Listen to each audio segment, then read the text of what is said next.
Ladies and gentlemen, welcome back to Performance Talk. My name is Yul Gordon. I am here with my partner Chris Costa. We were ready to get a great conversation going. Weather's probably easing up a little bit on the East Coast. It's still 90 degrees over here, or 95. What's going on, Chris? Is it the first day of fall today, or is that tomorrow? That's today, the 21st, right? I Yeah, I don't think know. so. Well, today I'm is the not. 21st. Is 21st the first day of fall? I don't know. I'm not going to say yes All right. because I don't want to I guess I'm sound gonna too have to look ignorant. at. Same here. So what you got going on over there, man? Boy, First day of fall, September 23rd. 23rd. So we 23rd. have two more Okay, days before fall officially starts. So we and do a it little better be 70 meteorology on degrees. the performance first. Oh yeah, it's There in you the go. 70s here, but it's getting down to the 50s. So Not not here. like It's in the 90s. California where we're talking 70 all day Definitely long not. every day. Yeah. So, Chris, today, do you want Upstate to California? I'm introduce our sorry. guest today, Chris? No, I'll let you do it. I'll let you do it since you're good at it. Okay, so I'll That do kind it. of stuff. Eitan Gelber, You pronounced it correctly. Good work. outstanding. That's not too often done for me. Is our guest today, ladies and gentlemen? He's with us out in the Bay Area in California, right? That's a huge round of applause for you. Get off the screen, man. Uh, so tell us a little bit about yourself and what you do. All right. So I'm a certified athletic trainer by Okay. by certification and a strength and conditioning specialist working in what used to work in high performance for many years. Okay. Started my way with working with USA Judo Oh, and okay. then got into Stanford in '04. Worked as an athletic trainer for 15 years over there. And my Well, past 2 years, I worked there as the director of athletic trainers training okay. or Okay. director of sports medicine. And then I had an opportunity to move into the private sector. I currently work in a company called Appear on Life, which we take the high performance model and apply it to basically high executives. So all the Silicon Valley movers and shakers. So basically a concierge wellness facility.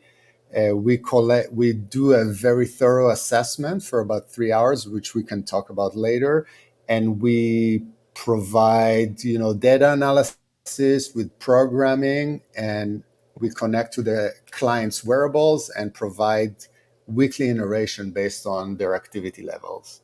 Okay. That's in very short, and we can dive deep into that. And I've been working with USA Wrestling as well for a while. I've been in the Tokyo Olympics with the USA Wrestling team, which had an amazing performance: 3 golds, 2 silver, and 3 bronze medals. So I was one of the support staff in the Okay. delegation. Yeah. So when we talk about let's go all the way back to your well let's start with your beginning in your athletic training world. Tell us a little bit about how you got into that. Why we know you were working with what'd you say USA Judo. Correct. Correct. So Yes. you So work. Go ahead. yeah. So I'm originally from Israel, as you can hear my accent. Obviously, not a native U.S. born person, Okay. and was in the national judo team in Israel. And I was really interested in. I was number two, not the number one. So back then in Israel, so that my ability to become number one is not very high because the number one guy was number two in the world.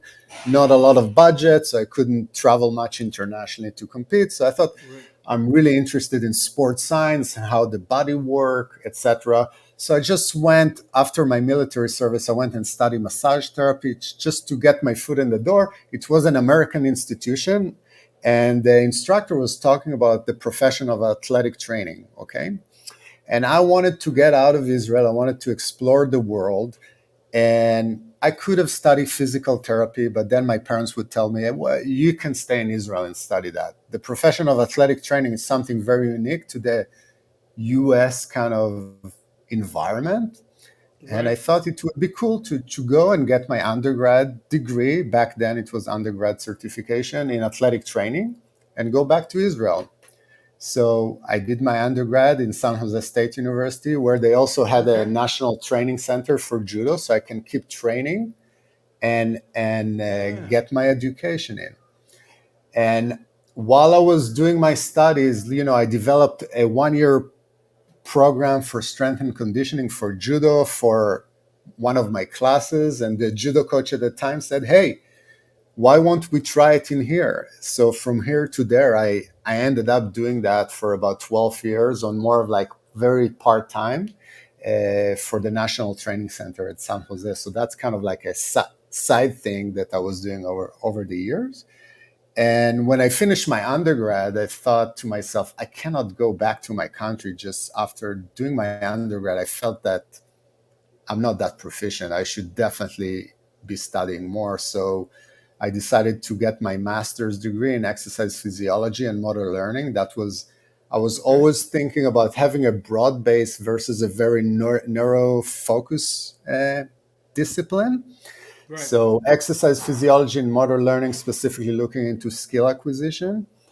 And while I was doing my master's, I got opportunity to become a graduate assistant at Stanford University. They sponsored my master's degree and gave me a little bit of stipend so I can survive. And so I started working there as a GA for a year, and then I got hired full time as an athletic trainer and dove into basically the athlete healthcare paradigm and Okay. worked there for a long time and learned a ton from that work experience, working with various teams. And we can discuss all that Well, as I well. can say that it seems like no matter where we go in the world, our path includes some. I hate to call it struggle, but some learning with limited pay opportunities. Absolutely. In this field, performance, athletic training, there's very few ways that you get to go to a paid job that's going to support you right away. What did you think when you thought, okay, I got this stipend, and this is what a lot of performance guys go through, especially young guys. So I got this stipend, and maybe I got a little bit from this GA thing. How did you survive otherwise? So I was able, any opportunity for me to do a little bit of side jobs, I would do that. I'm a certified massage therapist, so I would do Okay. stuff in my neighborhood. And and I would just live very humble way. California is an Yes. expensive Yes. area. Yes, it My is. first year as full time, I earned 43K, and I thought I'm a millionaire until I realized how much taxes are being taken for the California paycheck. But it's doable. Everything is doable. You got to live accordingly. I got married. We lived in a small apartment, and I was able not only to survive but to save money as well. So if you look straight, and my number one goal was like, okay, you want to give me a raise, great. My number one goal was I wanted to be the best athletic trainer. I wanted to be the best. Now, can you quantify it? Probably not, but I had the will that I want to learn as much as I can, and I'm going to go to any course that I could, whether Stanford's going to sponsor it or not. I'm going to go and learn and go after it. And my goal is to be the best. And the same was in school. I'm like, I'm going to show, excuse me, all those Americans that even though I don't speak English as a first, I'm going to get in like the class of scientific writing. I'm going to do the best as I can to get the highest grade and to show myself that I can do that. And for me, that was a big motivator. And the same was in the clinical skills or the sports performance strength and conditioning. I often It's think, like, yeah, yeah, I often think that some students, especially in this field, need to go overseas and work just to see how different it is, and to understand the opportunities that are here. Although there's some work that needs to be done, and we all acknowledge that, and we all acknowledge that, the strength conditioning world, the performance world, the athletic training world needs to at least come to the front with a living wage. You know, Yes. you Yes. because the kids that are out there now, the young men and women that are coming out there now, I think they're intelligent, they're smart, they got a lot to offer, but just raised different. They're coming out of school and their expectation is a little too high for what they're going to do. They're not going to show up and be in charge. They're not going to show up and be the highest paid, and they're not going to get the schedule that they want. You're going to work the late schedule or the super early schedule. Yeah. So, with all that said, you got into the athletic training part. You mentioned at the onset strength and conditioning. Did you get certified there too? Yes. So even before I finished my undergrad, I took the CSCS exam as soon as I could while everything is fresh in my brain. And I've already been working with the judo team at that time at San Jose State, developing programs and working with the team. And I forgot to mention when I was in Israel, we worked our Teddy Kaplan, I think he's still alive. He was world champion for seniors in Olympic lifting and in sprints. So we had like early in my athletic career, I had a very inspirational coach that Okay. definitely inspired me to search more and to dive deep into that field. So I always, for me, when I went through schooling, like to understand my own performance together with like helping others was always a big passion, both from an injury perspective and from like athletic performance. And I think those two are tied together. I think to be a good professional, you got to understand someone from an injury all the way to like pure like non-linear periodization to be able to use technology to assess your athletes. You really, and I might not be an expert, for example, in force plates, but I need to know basic enough to be able to use it when I work with a tennis player that has high ankle sprain. How can I use like sway to assess him versus just eyeballing, which Right. is beneficial as well and important. But when you have discussion with different professionals or with parents, to show metrics is very very powerful. We all know that. So yeah, Yeah. That being able to discuss strength and conditioning with the strength and conditioning coach, injury and recovery and all those things with the physical therapist, nutrition with the nutritionist. To my background is similar to to yours as far as being eclectic. Doctorate in psychology, sports medicine, exercise physiology, health and human performance, and then all the way back to the olden days of PE.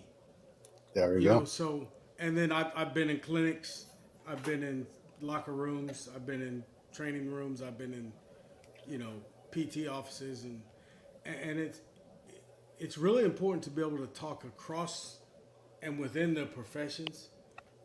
So when guys get that kind of experience, you know, and that's what I was reading. I think when we go through our pre-production stuff and we see who we're gonna have on, that's what I ran across in the information on you that said, hey, let's talk to this guy. He's got a bunch of stuff on here. Let's see what he does. I didn't Yeah. know about the judo though. So That's judo pretty. is a big part. Yeah, let's talk about this. Is a Yeah, huge part of my life still, yeah, especially I have my son who is 15. So, studying LTAD, long-term athletic development, right. experiencing now like very deep with my son who is just turned 15 and he's a competitive in judo as well. We're going to be in Texas in November. Oh, So, where at in yeah, Texas? in Irving. Oh, still about 4.5 hours from where I'm Oh, at. okay, I'm down okay. south, or I would swing by. Okay. Okay. So, and one of the reasons I came to California was to keep able to train. And I had the luxury, if someone asked me what's the highest point for me in my career, as far as in a professional career, was to take an 18-year-old girl that came to San Jose State as a marked person with potential, and doing all her programming for about 10 to 12 years. So from 18 till about 32 years old, going through 3 Olympic cycles and be able in London Olympics to win a bronze medal. Yeah. Every time I think about that, I still get tears in my eyes. So that for me was probably the highest point for me, was just because so much time was put into that, into a sport that I love.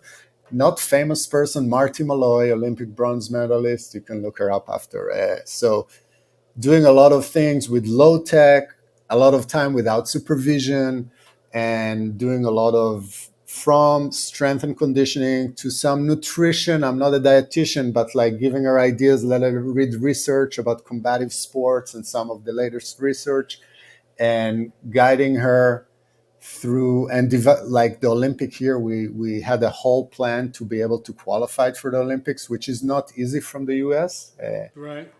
at the moment. And for me, it was like one of the happiest moment in my professional Well, career. Definitely. the good ones take their satisfaction from creating success for others anyway. So Yeah, um, I knew I picked you for a reason. You know, yeah, a lot of trainers, you know as well as I do, a lot of practitioners, they're in it for a different reason. I'm not altogether mad at them. That's whatever encourages them to be the best they are. But I've always found that the best ones create a, a space where people can do their best, but that's where they get their most satisfaction. Not yeah, the number of people or pros they worked with, not the number of you know accolades they received, not any of that stuff. It's how many people you've worked with actually got to the level and layers that they wanted to, you know, and how did you help them, especially those that nobody really gives a chance. So yeah. let's progress from your early days and working there and doing that stuff to probably your mid career, starting mid career for you. When did you decide, or when did you think you wanted to go into the start feeling like you wanted to go into private practice? So I think for me, I'm a clinician, or I love to work with people in heart. Okay. And when I become a director of athletic trainer at Stanford, it involved a lot of administration, a lot of getting into politics of the big sports, basketball, football, etc., dealing Yeah. with coaches, dealing with parents, dealing with lawyers, dealing with lawsuits.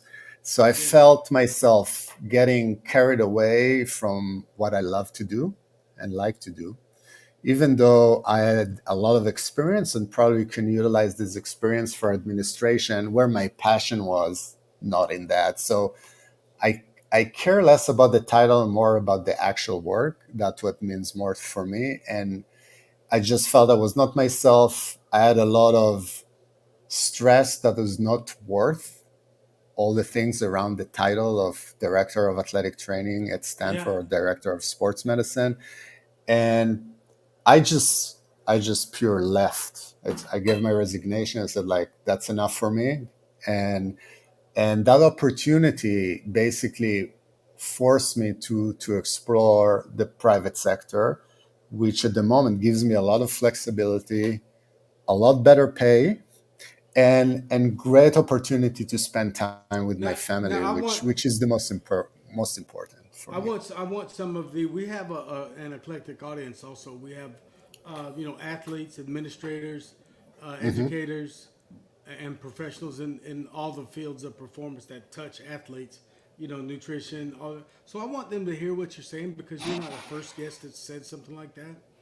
Okay. This the, this opportunity that you're in now, you felt provided you more of a chance to one, be with your family, two, kind of manage your time, which kind of goes with that, but also you can make a living. Making living respectfully.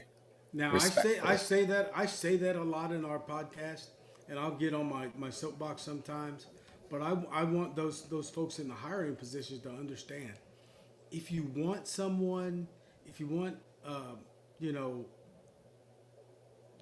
a mid-career professional who is still going at it, still got a lot to give, still wants that, we've got to advocate more for better pay, and or so I got a director, but you can't make that director do 7 or 8 things at a major college. It's impossible to do and do it well without Very stress, difficult. without stressing out. And then you're going to work late hours. Hey, we all think well about our spouses. Yeah, However, they don't. That's better for them if you're not doing that. Because if we're not all stressed out, they don't have to feel that.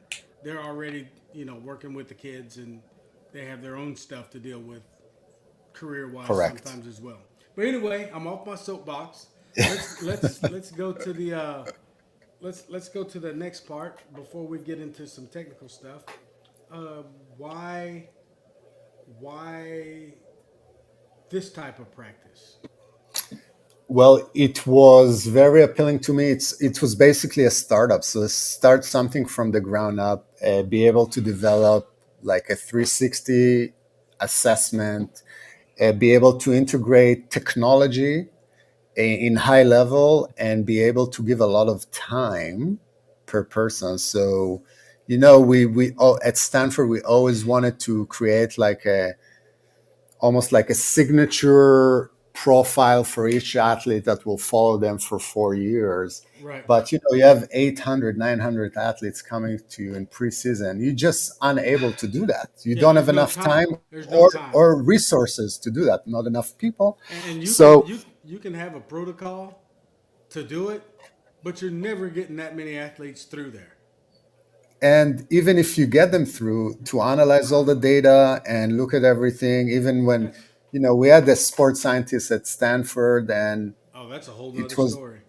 yeah, and but he was a great guy, but he was overworked and Yeah. he didn't have budget, so he couldn't do Right. anything with all Right. that. So eventually, that position got like diminished. So, Which was um, probably a position that was warranted, but what do you do? We don't yeah, have a budget, exactly, and we don't have time to do what we're supposed to do. yeah, 100%. So to be able to do all that in a small place, and to actually create a team as well, so I could hire and bring people that I love. Or like we have a group of amazing professional. Dr. David Martin, I don't know if you're aware, used to be the director of performance of the 76ers. Oh We yeah, have, yeah, yeah, yeah, yeah, so yeah. he's my colleague in here slash Okay, boss as well, yeah, which is yeah, incredible. yeah. It's a uh, wealth of knowledge right there. Incredible. We have like whiteboard session. You get a lecture that you can get in college right in Right. front of you, and you're getting paid to do that as well. So I'm Yeah. like, Yep. okay, Hey, that's worth it. instead of And paying for it. Exactly. yes, yes, Exactly. I'm getting paid for sitting in his lecture, so Yeah. that's great. And we have, Donnie Gregg, who's a DEXA scan specialist with a lot of expertise in muscle physiology. So we have we DEXA all our clients here 2 to 4 times a year, and we can track their progress based on our intervention, both from bone density, which bone respond very slowly, but body composition, looking at visceral Right. fat and even muscle symmetries after surgery, something that in college you're only going to get DEXA if you have bone stress fracture, if you're like track and field or cross country runner. Here, think about alignment that had like ACL reconstruction. You can DEXA, Right. DEXA him and look at the volumetric matrices of his thighs versus go to the ortho, contract your quads. Oh, you still need to do some quad work. You Take can actually look at specific things with those technologies in different ways. So we're take doing all that in here. hey, take it away, Chris. Now I'm just curious if you guys have your own decks or if you have to outsource to Stanford Health for No, that. We have our own DEXA in here. Yeah. So we have Wow. Hologic. We have our own DEXA. We can do all sorts of amazing things with it, and even we had some pro athletes. We're not like officially and seeing athletes in here. We're looking more at high executive, but every once in a while we have some pro athletes that come and would do the DEXA more for that type of thing or for a certain body region to assess like the volumetric measures of their lean mass to see Exactly. differences between left and right, etc. Yeah. So do you have to have someone that is a certified radiologist to run that? So in Are the you guys state able of to run that? in the state of California, so we have on our staff. I am certified DEXA technician as well as my colleague Donnie Gregg that I mentioned. He ran a lot of the Yeah. He was participating in a lot of the original studies that collect all the data for body composition in UCSF, University of California in San Francisco. So yes, in the state of California, you do have, but each state has different rules. I think in Texas, you don't have to be certified radiology, not DEXA technician certified. Each state is different.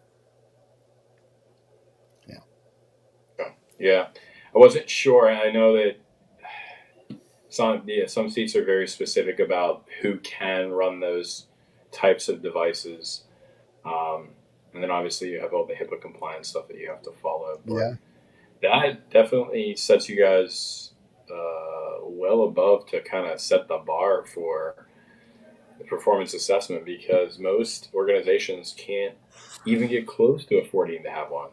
Granted, there are professional teams that have their own, but I don't think there are many that have their own device. And obviously, with the state restrictions, that kind of supersedes any restriction that maybe a league places on teams or organizations.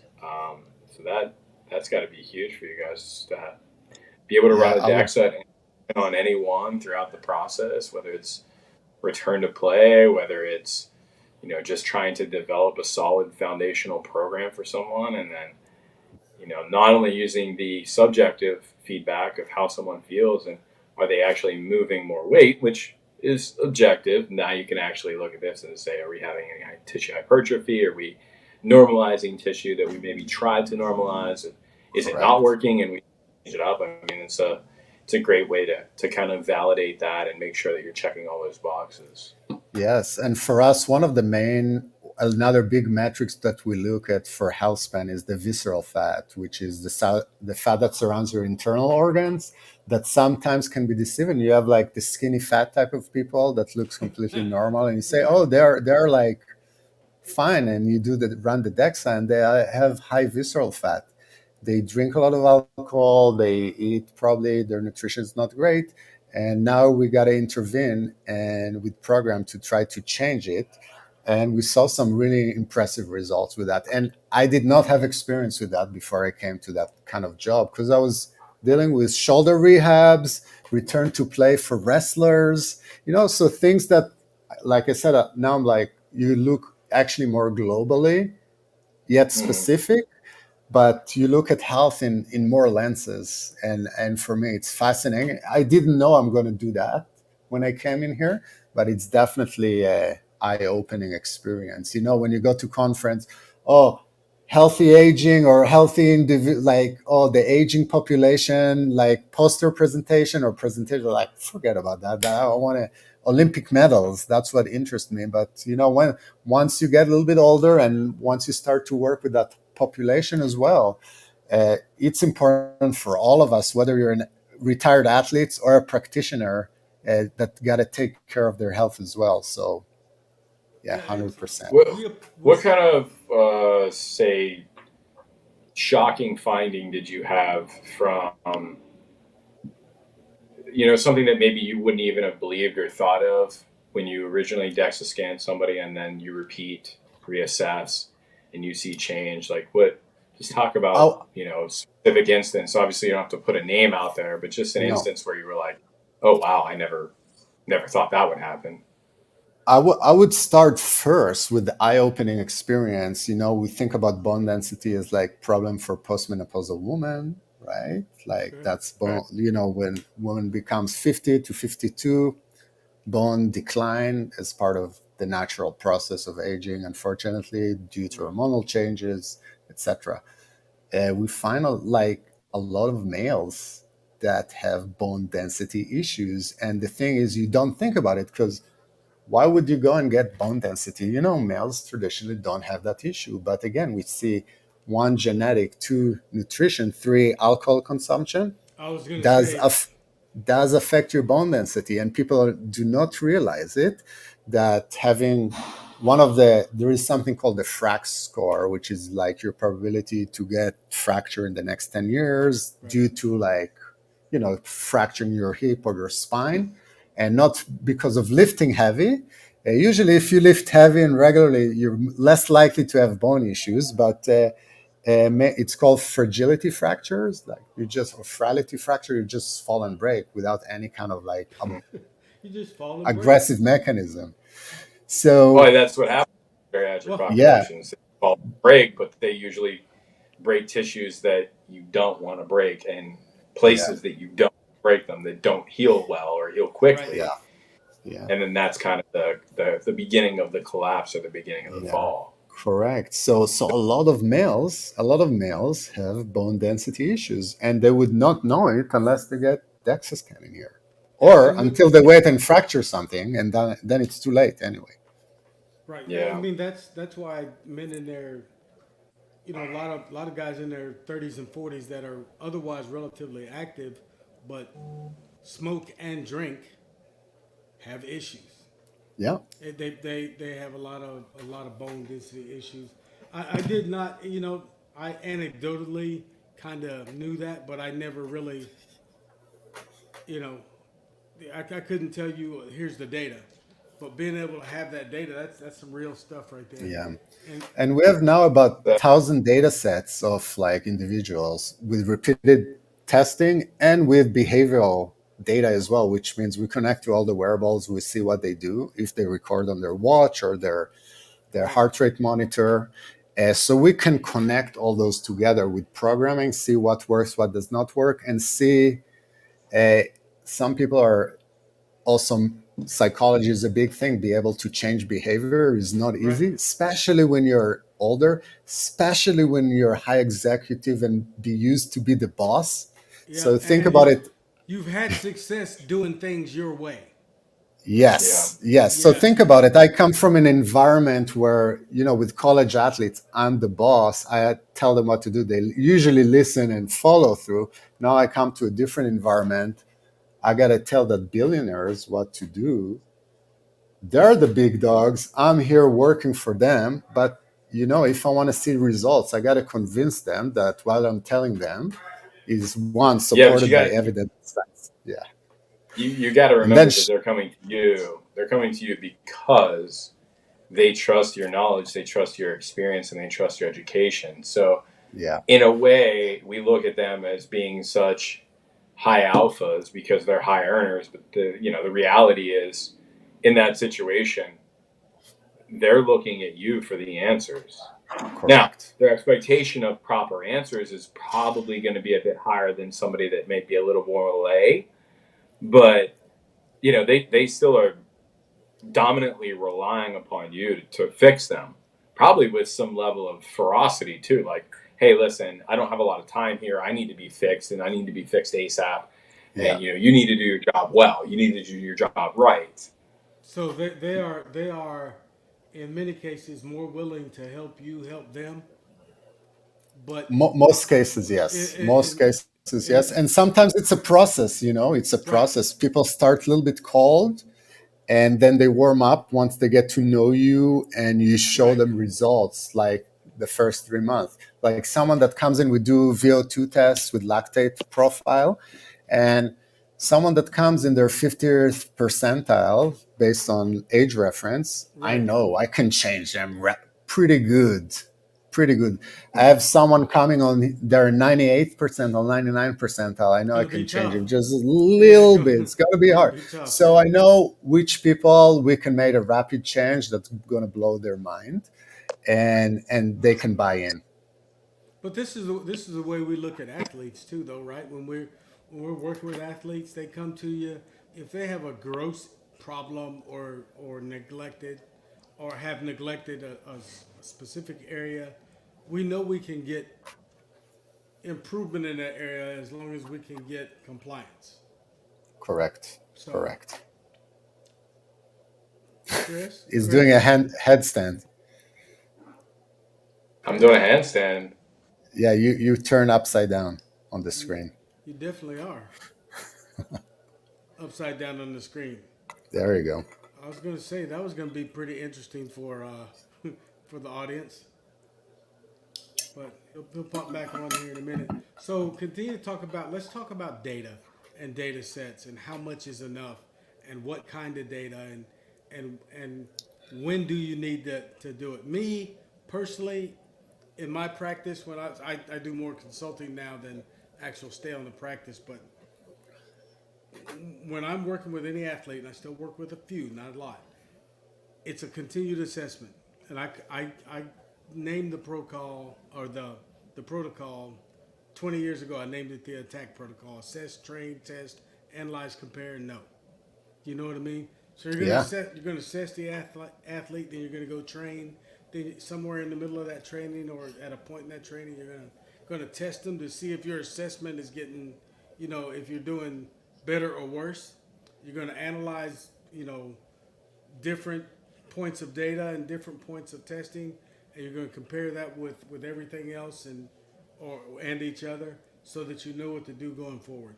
That's why I call that, and I just kind of use that with every athlete I work with, or I have worked with. But if you got all that I asked up front was about how much data, what data, when do you need it?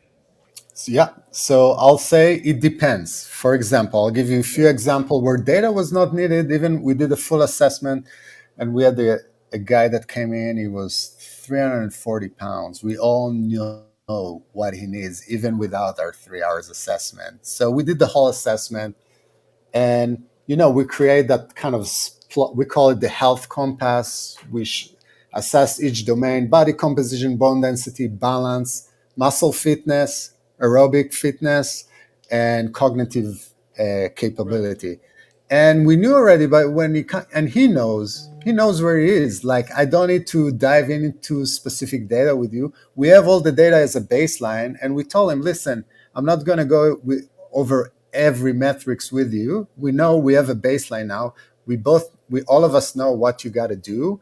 We're going to go and hold your hand throughout the program, and let's retest. We can see the rate of change. So that's when you first assess, I don't need to go over all the data with them, because we know where their soft spots are. You don't even need to test them. You can look at them.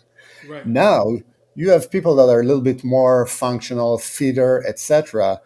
Now we do an assessment. Okay, look, you have a big asymmetry between left and right leg. Your quad to hamstring ratio is absolutely terrible, and you love to ski. Let's work on that.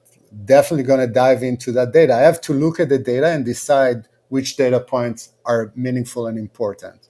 Some of it is based on what they love to do, and some of it is based on their goals as well. And today, for example, we had a big executive from out of the country, and his bone density, like I was talking, like, was absolutely terrible. And so for him, that was the data I would like emphasize for him and share with him at the moment. While we're going to work a lot about other things, one thing that is really important: you can have a poor bones, but if you have great balance and stability, maybe you're good. Just don't fall. Okay, so let's work on right. what we can change more rapidly. Okay, bone's going to respond. We know it's going to respond very slow, if at all. So let's work on your balance and stability. So that's when we're going to share data points, and we set specific targets. Okay, we want to see that metrics increase by 5 to 10% in the next 5 to 6 months. Okay. Yeah, that's an example. And high school tennis player came in with a high ankle sprain. Okay, I use the force plates to assess sway every once a week on the beginning of the week, just to see how things are changing over time. I can eyeball it and see it as well, but I want to communicate with the father and tell him how she's doing. Oh, she improved by 5%, 10%. I can Right. tell him, oh, she's better, but what do you mean by that? Now I Yeah. can show him specific data point and show him the worth of our intervention and the money that is spent for his daughter. Which is important. No, everybody, especially when they're dipping into discretionary income, because that's what we deal in.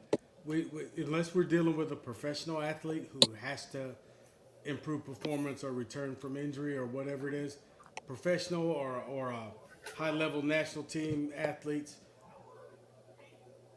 that's their job. They're gonna pay for it. Everyone else is discretionary. Correct. You have Correct. you have to earn their trust in order to get them to place value on what we do. Correct. And you get some practitioners out there are like, who cares if they want to get better, they'll do what I say. Well, not necessarily. Yeah. They won't do anything, which leaves them vulnerable, or they'll go to somebody else that'll help them. Yeah. So And they know I cannot mess around with that data. Like the data, like right, I have my colleague Donny Gray said the numbers don't lie. So no, like, look, that's what's going on. Here you go. After 2 weeks, that's where you are now. I can't press on you and say, "Oh, you're 20% better. You're doing good. Look, I crack your neck, and you're doing way better." yeah, No, I have to number, measure things and show right. show them if they improve, or it's a self check for me. Also, I'm not on the right track. I got to change some of my intervention, or some of my protocol, or some Uh, of the way I look at things, and find a better the solution. numbers and the film, man. The Yeah. numbers in the film, Yes. because the, Yes. the film was not going to lie either. When Yes. I told a young lady, I said, she says, I'm ready to go back. I'm ready to play. I said, no, you're not. I said, watch yourself at practice. I said, watch what you do. I said, one, you're, you're, you're still limping when you run. And then your deceleration is almost, the control of that is almost non-existent because you're not in control. And then change of direction, just forget about it. You're not planting and putting any weight on that knee. You're running a big circle as opposed to the way you need to do it. So the coach was like, "What's wrong with her? She seems like she's okay." So we all went and we all sat down and watched the film. Her, her mother and father, and the coach. And I know they thought I was just being a pain in the butt, but I was trying to help her and say, "Hey, look, you probably don't need to be out there yet because although you're psychologically strong and you're willing to go out there and do whatever you need to do, I would be negligent in sending you or telling you and telling everybody sitting here, oh, it's okay, you're fine, when I'm looking at you and I know there's an issue. Now, I would like to have put her on force plates and some other things that weren't available, but the film was enough that mom and dad could see, oh, okay, we're not just watching the game. And Yeah. if I can slow it down and it still doesn't look safe, I'm not talking about it looks terrible, because some people just move horrible, but she didn't look safe. You know what I mean? Yeah. We've all seen the athlete that it didn't look safe with what they were doing. Even in judo, you're trying to throw, but you only have one leg. That's almost impossible Correct. unless you're in the competition right now. You need to probably get that taken care of before you compete again. Yeah. So, all right. So we've talked about a lot of stuff. When we get to this point, we usually like to talk about the future. We talked about where you are now. So where do you see yourself in 5 years? Whew. Great question. Well, hopefully the company that I'm working at expanding. I'm thinking myself somewhere in Hawaii working on some performance. No, I'm joking. Okay, so So, part. check it out. If you get to Hawaii, working at some location that yet undisclosed, if I don't get an invitation or a job, then I'm gonna be mad. Yeah. No, I'm Yeah. just kidding. So we're trying to create some partnership at Appear on Life, our company now. So we might be expanding into different entities. So the beauty is that I don't know where I'm going to be in 5 years, and I'm excited for the journey to see where it takes me. Okay. So that's one direction from professional. The other one is, I'm still supporting some judo athletes on a professional level, and I want to see some of the community in San Jose where I'm helping really flourishing for 2028 Olympics and for 2032 Olympics in Brisbane, Australia. So I'm thinking long term on helping some athletes and some Where? talent that is, yeah. No, I was just gonna say, where exactly are you? So my work is in Menlo Park by Stanford, but the judo area, the hub is in San Jose, California, where I am involved with. And yeah, I'm really hoping to make an impact, on even volunteer basis at the moment, just to help the community and see some champions coming up from here and dominating the world. That's the goal. So Just a little personal note, a little housekeeping note for my own edification. I'm out that way a lot. you are Well, okay. I'm out that way often. I won't say a lot, but often. Um, Man, I would love to come by, especially because I'm sitting here thinking about that DEXA machine and Yeah, some other things. So I come would on. love to come by if I could get an invitation. I'm always begging to come see people's stuff. You wants to know what his bone density is. I probably don't need to know. You hook me up to that machine, and all these rods and plates and screws will probably start setting off. Yeah. The Bionic Man. Yeah. I don't know. It's like a garbage heap. Yeah. Just stringing him back together. Yeah. So you're officially invited. All right then. Okay. I'm so 5 years. You're looking to do some more professional stuff with some athletes going into the next couple of Olympics, but you also have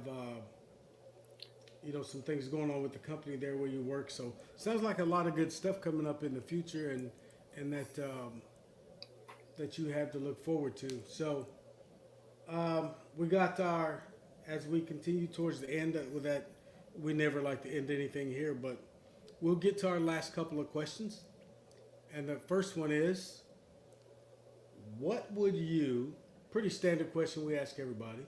What would you provide in the way of advice to someone just getting into the fields or the profession of performance?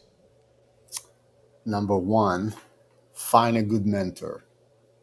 Okay, Find someone that you can shadow and be able to give you time and patience to show you around. Okay, that's so important. good mentor is probably one of the most important thing. Number two, be able to grind. You got to put your nose down and work the extra hours, maybe with not a lot of pay at the beginning, and look at it as investment. I put some time in. I'm going to fill my bottle with water. Without that, thinking you're going to come and work 2-3 hours a day and be able to learn a lot, it's just not going to happen. Some Right, learning right. comes with time, experience, and you learn by osmosis as well, just being in an environment. So that's the second thing. The third thing, never be shy to ask questions. To ask is a moment of embarrassment, but not to ask and to stay ignorant is embarrassment for life. So ask questions. Do not accept anything for the way it is, and question. Don't be shy, even if someone is with a lot more experience with you. I mean, I've been in room with surgeons during surgery and I say, hey, doctor, weren't you supposed also to take care of the cam impingement, not just the pincer impingement? I said, oh, yeah. Thank you for reminding me. And then he goes and clean up the other part. So even though he's the the great god orthosurgeon, Right. but we're all humans. Just ask questions and like don't be shy about it, because I'm always looking at the person that asks a lot of questions as like, okay, this person has great potential. They're inquisitive, they're curious. Yeah. Okay. All All good. right. Yeah. Chris. No, I said all good. They're all good pieces of advice. Oh yes, indeed. So you want to ask your last question here, Christopher? Oh, sorry No, about that. we want to go with the big selection question, huh? Yeah, So because it always takes about 8 to 10 minutes. yeah. So I actually got this from a colleague at Princeton University, a strength coach at Princeton University, who really earlier in my tenure there, he asked me this question, and it was kind of mind boggling. He got really excited about asking it, and I'm just trying to build up that emotion for you. He said, if you could pick just one athlete, and when I say an athlete, I don't mean an actual human with a name, I mean an actual position in a sport. You get to pick one, and that particular positional athlete in whatever sport could do well in all sports. What would that position be? Or And what what? sport would you play in? I would say decathlon, probably. Well, Like a like can do. he went he went right for it. Why a decathlete?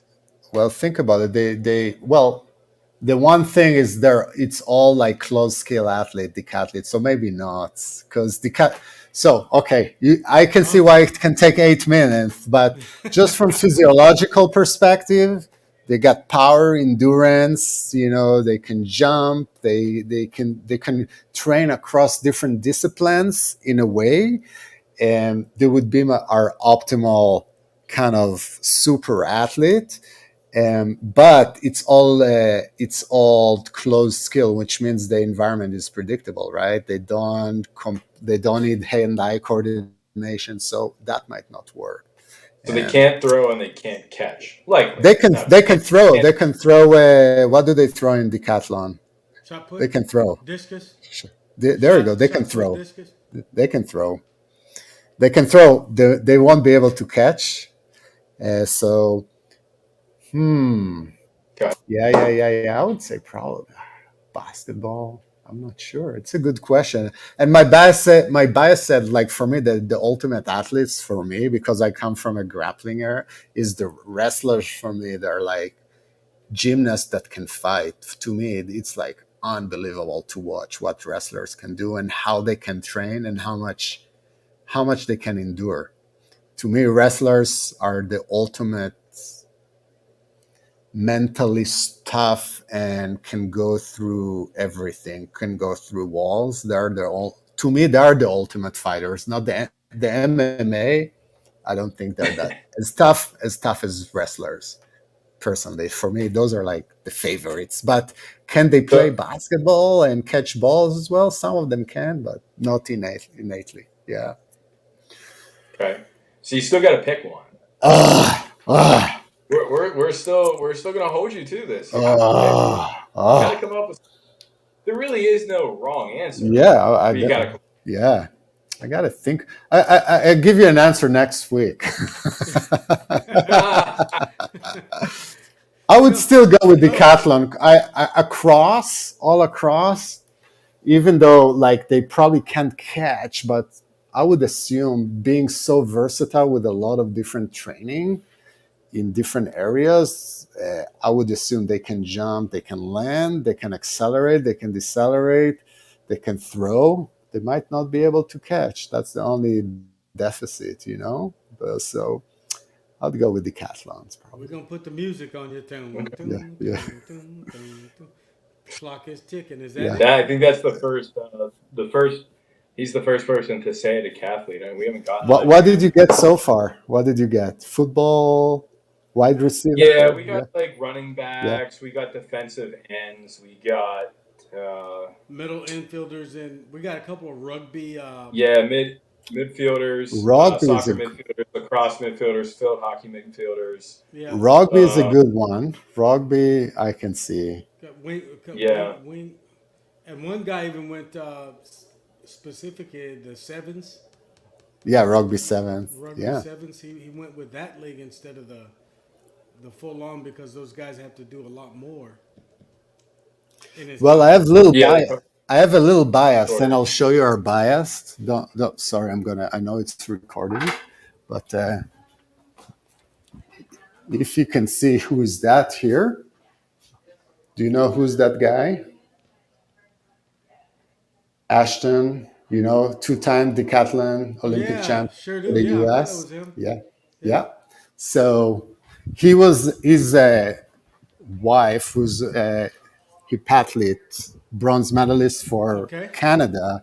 She was the first employee of this company. She doesn't work for us anymore, but um, we have two Olympians, decathlons in our company. So it's the guy is like, you see him in the weight room here, just doing all kind of monkey bar stuff, and it's just like the guy is super impressive. Yeah.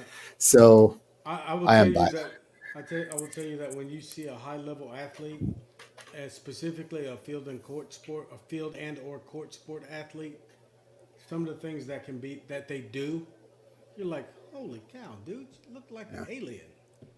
You know, it's just it's amazing. Way back in the day, I played at a college level and I trained at a high level. But some of the stuff these kids can do, I say kids because everybody's a kid to me. Yeah. But some of the stuff they do now, they're physically able to do. I'm like, come on, man, you shouldn't be complaining. You shouldn't be complaining about anything. You know. But anyway, listen. So we have decathlete. Is that your final answer? Final answer. And that's the final answer, Chris. Put it down. Here we go. Hey, look, it was great having you on. We enjoyed the conversation, or at least I did. You can never tell with Chris, but no, He's got to throw his digs in somewhere. I Yeah. give I give I him just take my licks and keep on ticking. I give him the business, but he'll throw a bomb back every now and again. So when he Once does, in a while. every now and again I'll just take one. But no, listen, we like to come on and we like to talk to people in the profession and in these fields and get a take on what's really going on out there. And I know our listeners and our audience like the diversity we bring in. You've shown us a very how do I say it, colorful side, but also a important side of the profession, and that's the individual private practitioner and how you do business and how you go about it. And we really appreciate you taking the time to come on. Thank you very much for the honor to be on your podcast. And I hope to see you all in California. Come and visit in the sunny state here. Indeed. It's been a little while. I've been out there since 2016. There you go.